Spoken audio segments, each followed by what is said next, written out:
Эрт урт цагт энтхийн орны сайхан ой модонд тагтаа шувуу, туулай, сармагчин заан 4 олон жил хамт амьдарч байжээ.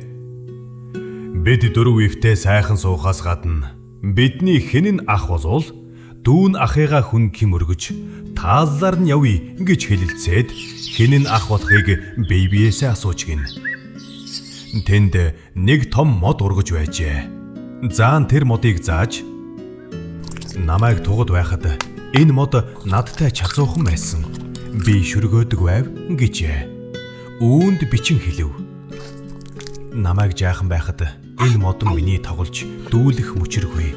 Надтай адилхан байсан тул сүүдэр нь намайг арай чамай хасгалдаг байсан гэв.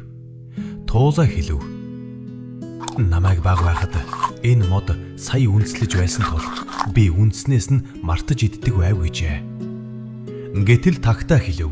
Би энэ модны чинь үрийг зууж ирээд энд унахчихсан юм. Тэгээд энэ мод ургасан билээ гэв. Ийм болохоор хамгийн ахан тагтаа дүүн туулай, туулайн дүү сармагчин, отхон дүүн заан болж тагчээ.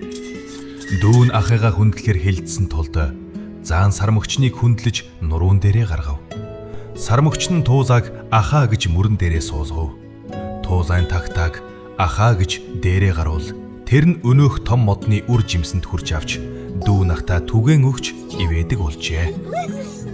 Тийхүү энэ 4 амтан хүндлэх ба тэтгэх ёс төгс олж ивтэй найртай байснаар жаргалтай болов гэлээ.